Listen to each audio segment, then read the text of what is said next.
situation is in Israel? Please elaborate about situation, current situation. We hear about sirens and all. So please. Well, you've been to Israel for a couple of days now. You've probably heard the sirens yourself. Yesterday in the center of Israel, today in the Haifa region, more than 100 rockets shot from Lebanon. Yesterday from Gaza. So as you can understand, we are surrounded by rockets, and not just Lebanon and Gaza. A couple of weeks ago, we had Iran shoot rockets at us, and Yemen, of course, shooting as well. We look at it as a seven-front assault on Israel. The situation is very flexible. We're currently with the upper hand. Israeli army is a very strong force and is able to deter any rockets coming towards Israel or any terrorists coming towards our borders. We're attacking both in the south and in the north with our military in order to deter any kind of terrorist attack and to deter the terrorists from our borders.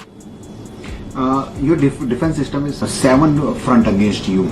So how you see in terms of coming days, because they are all attacking by rocket and all. Yeah, so our air defense system is quite strong. It's able to hold back any attack coming from the air. Both the Iron Dome, the David Sling, and the Arrow 3 defense systems have proven themselves to be worthy defense systems. We know that more missiles and more rockets might come, but we're prepared for that. It's not just us. We have a coalition of partners that is also ready to intercept and hold any rockets coming to Israel. And it's for a reason that we have this coalition. It's both countries from outside the region and from inside the region that understand that what is happening is that Iran is attacking Israel, either by rockets or by proxies. It's destabilizing not just the situation in Israel. We're talking about a regional war that has been going on for the past year. Yesterday we marked the 1-year anniversary for the start of the war. And this has been destabilizing this entire region. It's not just us who are under attack. Everyone understands that either the seas are under attack by Yemenis Houthis or in the air where planes can't fly when rockets are being shot by Iran. Hezbollah completely destabilizing both Syria and Lebanon. So there are multiple powers that are trying to attack Israel, all controlled by Iran and defended by a coalition of states that are like-minded in their understanding of the situation of destabilization by the Islamic Republic of Iran. And Iran is also getting support from some other countries. So how Israel see this situation, because they are getting support for some other country also? Yeah. I think their support is not big. They have a small support, a very limited support. Unlike Israel, they're not supported. They might be a bit supported financially or militarily, but they're not supported morally. Iran is a force to be, if we really look at it, at the end of the day, Iran is a failed state. With a terrible economy, with a non-functioning army. They have a rocket system in order to shoot at us, but what they really have are proxies. They've been building these proxies for years. This oil and gas-rich nation that could have taken all that money in order to support its citizens and make their lives better has used it all in order to strengthen up proxies all over the Middle East, but not just through the Middle East. We've seen Iran work abroad with terror attacks in Bulgaria, in Argentina. Iran is heavily involved in terror attacks in Lebanon as well, and in Syria. It has become a force of destruction throughout the world using the oil and gas money that it has. That support that Iran, you've been telling me Iran has, it doesn't really have support. It's fighting for its life at the moment because its plans are failing. Hamas has failed in Gaza. Hezbollah is failing in Lebanon. The Houthis are failing in Yemen. all the plans and the infrastructure that they have built for the one day they wanted to destroy Israel are failing. And sir, Iranian consequences for striking Iranian all sides. Iranian envoy says Israel will face more harmful and painful consequences. Right.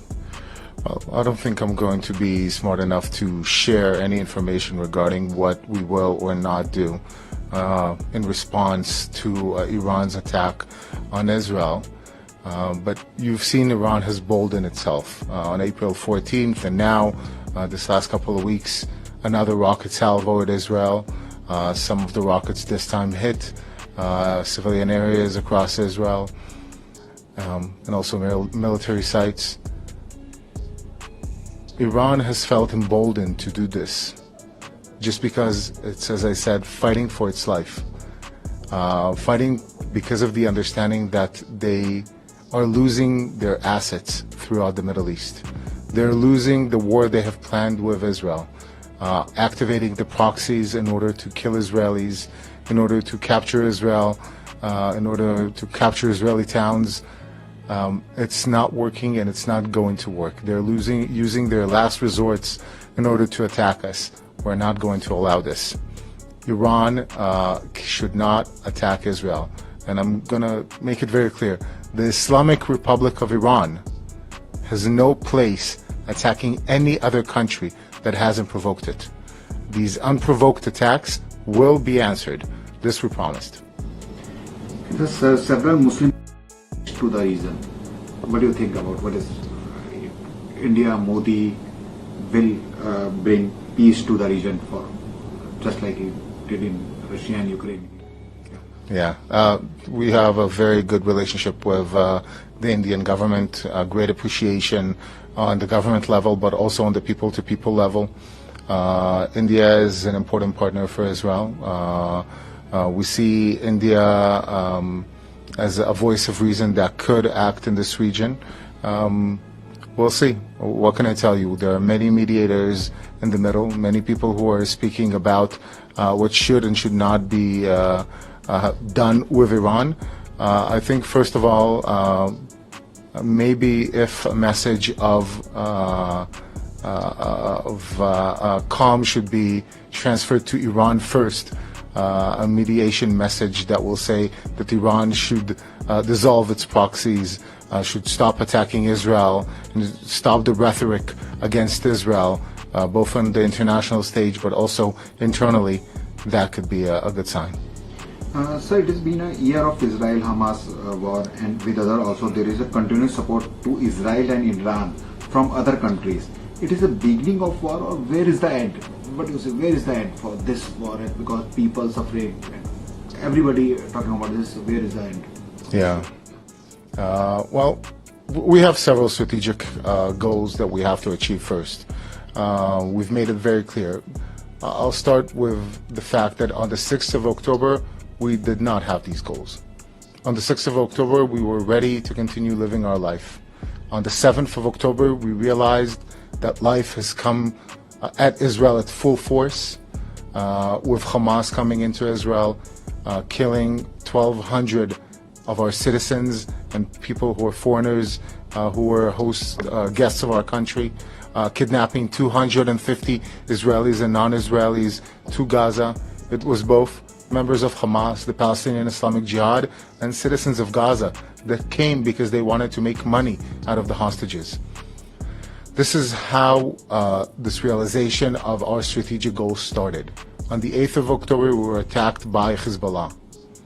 At the end of the day, when you look at it all, this has been controlled by Iran from day one. Iran has been training, financing, and telling Hamas and Hezbollah what to do. Since then, we have developed strategic goals. Two for the south and two for the north. For the south, were to decapitate Hamas completely and not allow it to stay in power. Bring back all our hostages, the 101 that are still being held in Gaza. Some are dead and some are alive. It makes no difference to us. We want the lives one, of course, back alive, and the deceased ones back to Israel to have a grave here in Israel next to their families. In the north, we're talking about two other strategic goals. One is to drive Hezbollah from the south of Lebanon, north of the Litani River, as per Resolution 1701 by the United Nations Security Council. And the second one, to bring back the citizens of Israel that are displaced from the north. More than 60,000 citizens have been displaced from the north. Allow them to come back and allow them to feel like they're safe in their homes. Some live right next to the border, and there's no reason for them to be afraid of another 7th of October that will happen to them on that border as well. And is there any talk also going on to bring back the hostages and other things? Is there any talks with them also? Unfortunately, for the last several weeks, we haven't seen any talks. Just yesterday, we've heard that the terrorist leader of Hamas, Yahya Sinwar, has contacted the mediators once again, but there weren't any talks for the last several weeks since Israel decided to stop Hezbollah in Lebanon. Sinwar has disappeared. Probably he understands that what happened to Hassan Nasrallah, the Hezbollah terrorist, might happen to him. Sir, with India growing, how does Israel view the potential expanding collaboration in India in areas such as counter-terrorism and intelligence sharing, given the rise of new security challenges in South Asia in the Middle East? Well, unfortunately, Israel is now very versed in fighting terrorism. It's not our first day in this fight. It's not India's first day in this fight. We have a lot of knowledge to share between the nations, either in equipment or in intelligence and other fields of knowledge. We're both facing pretty much the same threat. The threat of terrorism, of killing of civilians under this guise of ideology. In our case, radical Islamic ideology, sometimes in India's case as well. We have a lot of cooperation that we can share between the countries, a lot of discussions. It happens on the professional levels. We have delegations coming and going between the countries that share this information. And I think, unfortunately, there's a lot to share after the recent year. And sir, do you believe a two-state solution is still viable between you and Iran, and what do you think about it? Well, a two-state solution is something that I don't think was ever off the table, but it's something that we'll need to revisit once this is done, because at the moment there is nothing really that we can talk about. We're in a war. We're in war on multiple fronts, on 7 fronts. We have to achieve our strategic goals in order for any peace to be talked about. At the end of the day, as I told you, on October 6th, that's where we were. We were in peace. We were in a state where there was no war. We want to go back to that state. We want to go back to a state where our children and their children can live in peace. So I don't think there's anything off the table at any time. But the right conditions need to be there in order for the leaders to speak to each other. That's how we've done it, a couple of years ago, or 4 or 5 years ago, when I would tell you that Israel and the United Arab Emirates and Bahrain and Morocco will have a peace agreement. I don't think anyone would have believed it. And we've done it. Peace is possible everywhere. Same thing with other countries in the region. There were conversations regarding Saudi Arabia just before October 7th.